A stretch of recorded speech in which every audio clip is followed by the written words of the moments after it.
O efeito Dunning-Kruger. A pessoa supõe que sabe, que domina, que é capaz de dar conta de algo que ela, na verdade, não é capaz. Desnecessário dizer que isto pode ser trágico. Puxa, não temos um piloto para o helicóptero. Alguém aqui sabe dirigir helicóptero? Eu sei. Se tem um cara mais perigoso que o incompetente, é o incompetente empolado. Agora vocês imaginem essa conjunção de coisas, incompetência com empolamento. Imagine se acontece disso começar a se dar, por exemplo, no judiciário, ou por exemplo na área de saúde, ou por exemplo na área da engenharia de ponta. Olha o perigo que a gente corre. Alguém que faz a frente, se faz de entendido, quando não entende o quanto pensa que entende. Um amigo meu contou uma história engraçadíssima no exército. Tinha um cara lá, o apelido dele ele era o super-homem. Tudo ele sabia. Ele sabia operar telégrafo, ele sabia não sei o que, ele sabia código Morse. Até que uma hora tu falava assim, ó, quem sabe montar cavalo? Eu falei assim, eu sei. Literalmente caiu do cavalo. O apelido pegou o super-homem.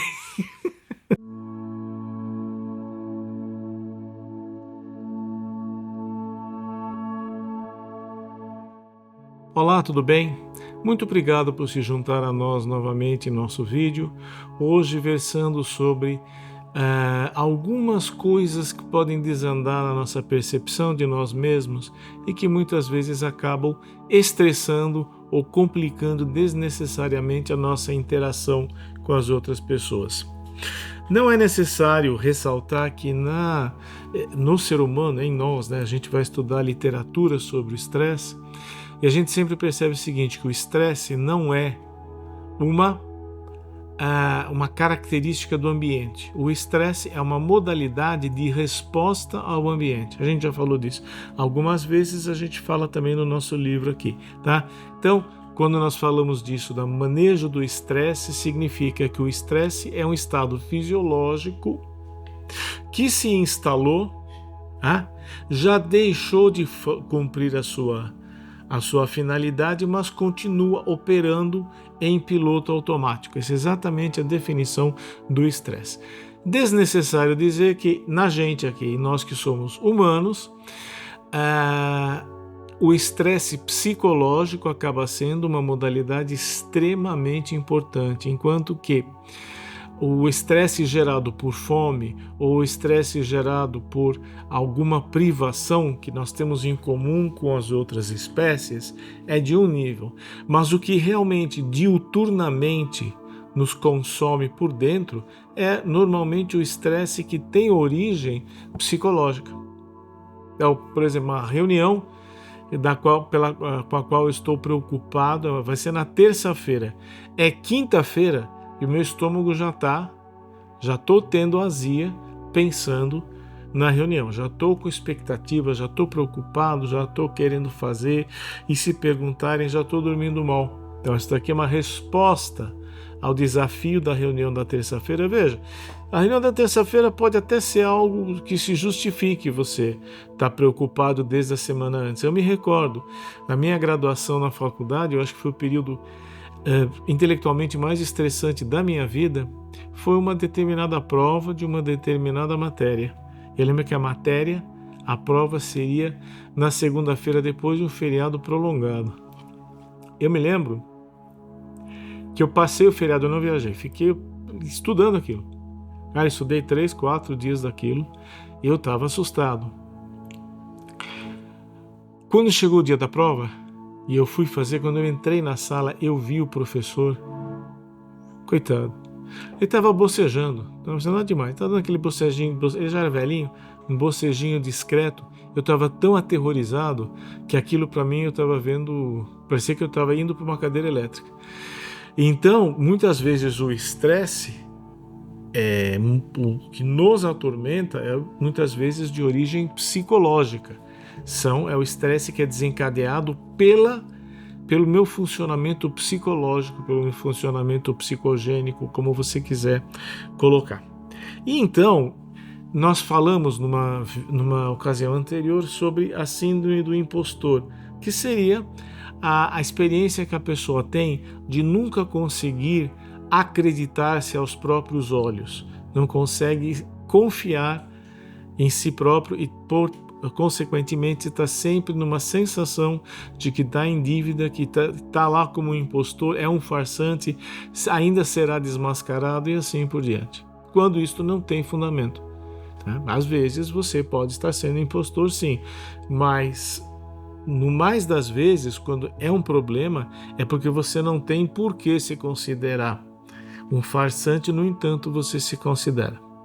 Depois, nós temos um outro tipo de confusão, que é a confusão que nós fazemos quando nós entendemos, nós temos acesso a um conhecimento e supomos que sabemos ou dominamos mais do que imaginamos. Já vamos chegar lá. Então, o que acontece? Esta síndrome chama-se a síndrome, não é uma síndrome, tá? É o efeito Dunning-Kruger. David Dunning e Justin Kruger foram dois psicólogos do trabalho, psicólogos cognitivistas, que desenharam, eles separaram esse padrão cognitivo, seria um mindset. Se você quiser, você pode pensar o seguinte: é um padrão a partir do qual eu penso de mim mesmo. E este efeito é o seguinte: é um efeito onde a pessoa supõe que sabe, que domina, que é capaz de dar conta de algo que ela, na verdade, não é capaz, né? Desnecessário dizer que isto pode ser trágico. Exemplo: puxa, não temos um piloto para o helicóptero. Alguém aqui sabe dirigir helicóptero? Eu sei. Imagina, o cara supõe que sabe mais do que sabe. Você vai entrar no helicóptero com ele? Ou então um amigo meu contou uma história engraçadíssima no exército, que ele falou que tinha um cara lá, o apelido dele era o super-homem. De tudo ele sabia. Ele sabia operar telégrafo, ele sabia não sei o que, ele sabia código Morse.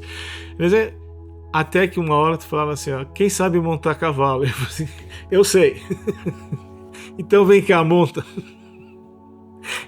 Ele literalmente caiu do cavalo. Aí o apelido pegou super-homem. Qualquer coisa que você não sabia fazer, então, fala com ele lá que com certeza ele sabe ou já ouviu falar. Mas agora, voltando ao campo da verdade, aí é o seguinte: o que acontece é que o efeito Dunning-Kruger é o efeito onde a pessoa tem a firme convicção de que ela de fato domina aquele campo quando ela não domina. Agora, por onde é possível eu achar que eu sei o que eu não sei e que eu consigo resolver o que eu não consigo resolver? Em várias formas de você chegar a isso. Aí dá para gastar um tempão em cima disso, mas nós vamos nos concentrar no seguinte: essencialmente, esse efeito vai se dar por algumas coisas da nossa cultura contemporânea. Por exemplo, hoje em dia, você tem pressa de se autodescrever como especialista. 2, você vai encontrar pessoas que se dispõem, que prometem a você que você será um expert numa determinada coisa, quando isso é impossível de ser feito. Você não forma um expert de uma atividade complexa, de um contexto amplo, você não consegue formar um cara quilometrado em menos de vários quilômetros, né? Mas a nossa cultura contemporânea parece convergir a isso. Venha fazer um curso de final de semana e você vai se tornar tão habilitado a determinada coisa quanto um sujeito que fez um curso integral de 2-3 anos. Existe isso. A possibilidade de verificação disso está muito complicada. Por quê? Porque hoje nós vivemos o império do imaginário. E, aliás, eu vou aproveitar para falar exatamente sobre isso. Hoje em dia, basta, para certos temas, basta que eu ache, eu imagine que eu ia gostar muito de ser um sagui, eu automaticamente me autoproclamo um sagui. E ai de quem disser que eu não sou um sagui. Eu sou um sagui no corpo, eu sou um tatu canastra aprisionado no corpo de um ser humano. Eu acho que a coisa mais legal do mundo é enfiar a cabeça na terra e ficar enterrado no buraco comendo minhoca o dia inteiro. E você é um tatu canastra, você quer ser tratado como um tatu canastra. Então, com este tipo de mentalidade vigindo, percebe que é muito fácil. Se até o implausível acaba sendo aceito, que dizer do plausível? Eu sei pilotar submarino. Não, eu sei conduzir as finanças de uma empresa. Não sei, isso aí que você faz, aí você é do cabelinho branco, eu faço com o olho fechado. Você vira milionário na hora que você quiser. Você não é milionário porque você não quer. Porque se você soubesse o que eu tenho para te passar, você automaticamente era milionário. Então a gente tem aí todo um movimento publicitário, marqueteiro, existe toda uma pressão cultural, eu diria, né?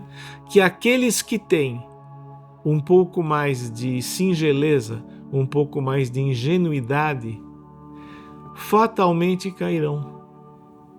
E aí você vai ter gente dizendo, ou então, como fazer uma entrevista. Primeira coisa, você deve fortalecer, você deve mostrar as suas fortalezas, você não deve mostrar as suas fragilidades. É mesmo? Porque é o seguinte, você vai conseguir um emprego, só que antes de assinar na carteira, você já vai estar na rua. Porque você fez uma apresentação muito bonitinha, você fez uma cena muito bonitinha, você decorou o texto, só que você vai se lambuzar inteiro na execução, no desempenho da função. Então nós temos um problema aqui que ele é muito grande, e até mesmo o Dunning-Kruger fala de um gráfico e que o conhecimento, a habilitação para algo, ela não se dá apenas por uma cognição, apenas por um conhecimento. Ela tem que passar por uma experimentação. E aí esta experiência, a vivência experiencial, o aprendizado socioemocional, que faz parte disso, vai muito ao encontro do que nós no Mindfulness chamamos de nous. Lembram do nosso vídeo? Gnosis e nous. Se não, está aqui no nosso livro também. A diferença entre nous e gnosis. Né? A sabedoria experiencial, visceral, emocional e o conhecimento cognitivo. Por exemplo, se eu perguntar para vocês quem descobriu o Brasil, nós todos falamos Pedro Álvares Cabral. Tá bom, mas o que ter sido descoberto por Pedro Álvares Cabral, no que isso implica? Aí todo mundo gagueja. Não, é porque a gente fala português.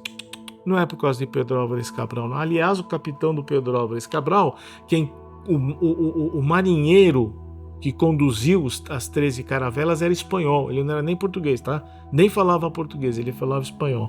Não foi.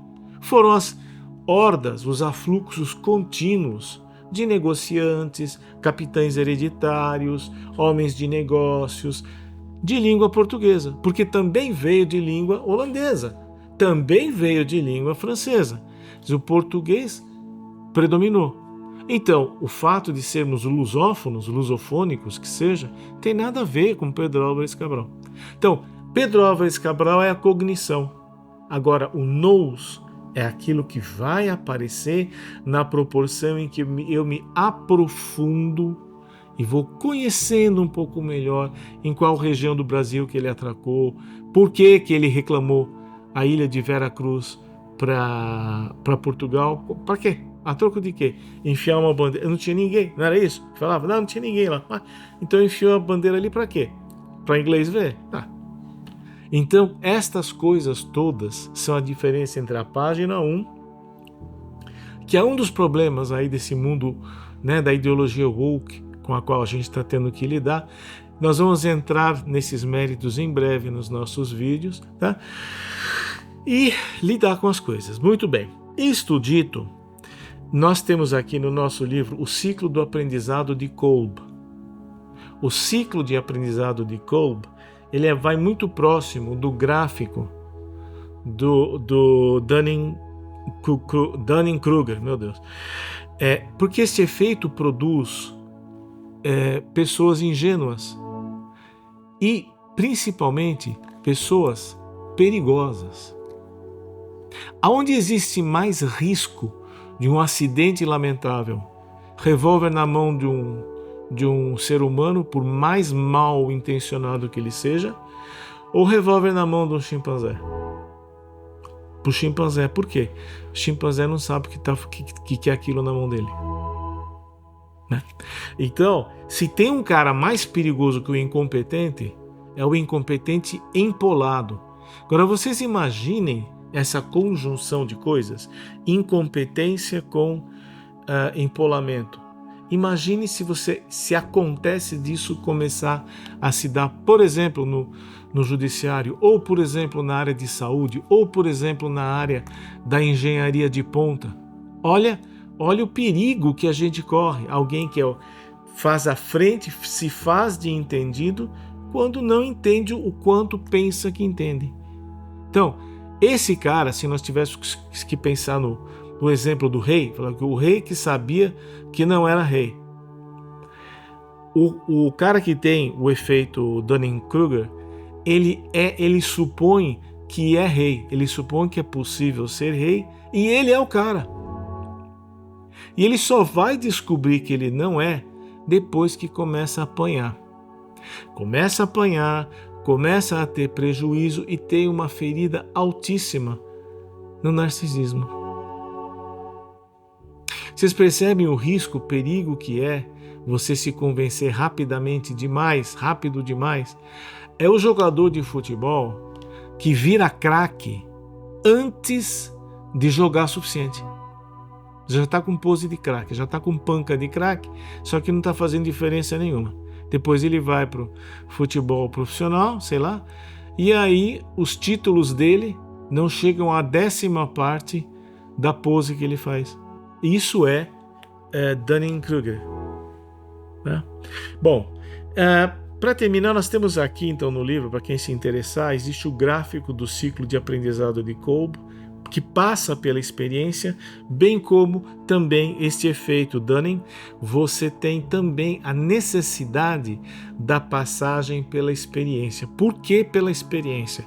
Porque você precisa treinar primeiro a sua habilidade, a sua aptidão, e depois você tem que lidar com a frustração inerente a quem está aprendendo. Porque quando você aprende, agora eu acho que eu sei, ainda não sei. Mas não. Calma, vai andando com calma. Só não suponha que você vai ter na página 1 tudo aquilo que você precisa saber. E que os outros não souberam porque são trouxas. Só você é esperto. Você que habita a página 1. Este é o risco deste efeito. Por fim, eu queria recolher algo que diz respeito à nossa experiência. O que é que pode nos tornar confiáveis? O que nos torna confiáveis não é a infalibilidade que a gente pretende transmitir, porque ninguém está esperando isso. O que nos conferirá credibilidade é a forma pela qual nós lidamos com o que nós sabemos. Nós tivemos exemplos na vida pública, nós tivemos aí empresas estatais importantíssimas, pessoas que ficaram à frente da empresa estatal. Ali foi um verdadeiro desastre, foi uma verdadeira tragédia. Vocês todos conhecem as notícias. E aí a pessoa veio falar em lágrimas que ela não sabia, ela não queria ter feito aquilo, ela confessando o efeito Dunning-Kruger na vida dela. E toda vez que você tem, aproveitando o gancho, na vida pública, o critério político é mais importante que o critério técnico para uma atividade técnica, você vai ter tragédia. Se o sujeito pode ser um magnífico democrata, ele pode ser um sujeito com ideias maravilhosas, ele fica muito bem lá no Senado, lá na Câmara, mas não põe esse cara para cuidar de uma empresa. Tem que ser outro cara. Tem que ser outro cara. Então você tem políticos que o critério técnico se sobrepõe ao critério político. O cara até desaponta, puxa, mas ele vai fazer coligação, ele vai fazer uma ligação com aquele tipo de pessoa. Ele é pragmático. Esse cara tem credibilidade. O outro, que é nomeado por critérios puramente políticos, eventualmente até puramente político-partidários, as chances são grandes de desapontamento aí, né? E de prejuízo. Mas vindo à nossa economia interior, a nós mesmos, o que é importante? O importante é lembrar que todo treinamento, todo conhecimento, toda expertise e toda experiência que a gente possa ter no que quer que seja, é um acréscimo. Não é algo que faz parte, não é algo que inere ao nosso ser. Quando a gente você que eventualmente pratica mindfulness, ou você eventualmente que já fez uma terapia de verdade, você vai se desnudando das cascas, você vai se desnudando dos seus títulos, do seu currículo, daquilo que supõe de você, daquilo que você quer que supõe de você, e você vai ficando, por assim dizer, nu. Quando você fica nu, você percebe que nada, nenhum conhecimento, nenhum saber te pertence. E você não pertence a nenhum título. Neste momento, você consegue existir em humildade. Você não é obrigado a corresponder a rigorosamente nada. Se você falsifica e supõe que sabe mais do que sabe porque é ambicioso, então aí, ambiciosa, é importantíssimo rever e perguntar para si mesmo por quê. Você está com ambição do quê? Nós podemos pegar um exemplo, o Chico Xavier, todos conhecem o Chico. Ele sempre morou numa casa extremamente humilde, ele sempre recusou presentes e bens, então ele é visto como um exemplo de virtude, de prioridade. Mas veja, isto, ao mesmo tempo que ele tinha isto, ele também tinha um prestígio, tinha uma credibilidade, ele iria para onde ele quisesse. Podia ser que ele não teria dinheiro para pagar o IPTU da casa que ele morava, mas se ele precisasse, se fosse o caso de ir para fora, para o estrangeiro, para fazer qualquer coisa, havia quem pagasse para ele. Então, a ambição, quando eu falo ambição, não estou falando de uma coisa destrutiva. A ambição, eu estou dizendo de algo, quando você tem em vista algo que realmente é grandioso, algo que você acha que seria muito bacana de acontecer, etc, etc, etc. E nós funcionamos, o mecanismo da inspiração passa muito por aí. E inspiração é uma das coisas que o nosso canal pretende despertar, tá? Então, enfim, colocado aqui, quando você tiver dificuldade, será que eu estou achando que eu sou melhor do que eu sou? Será que você está na síndrome do impostor? Será que você está entrando no efeito Dunning? Para, senta, sossega e comece a olhar para si mesmo. Os seus pensamentos, suas sensações corporais, comece a ver o que você está fazendo. Tome cuidado, porque você pode estar fazendo uma coisa sensacional, mas esses dois tipos de erro, de equívoco, podem perturbar desnecessariamente uma coisa que de resto seria fantástica. Então, perante a sua vida, perante a sua atitude para consigo mesmo, cuidado, ande com calma, não tenha pressa e lembre-se que você nunca é a mesma coisa 2 dias. Você está sempre aprendendo. Se você tem algo que você ainda não sabe, não faz mal. E se tem algo que você supõe que sabe e descobre que é bobagem, é muito fácil, joga para fora da mesa e toca a vida. Para você que acompanhou a gente até aqui, muito obrigado.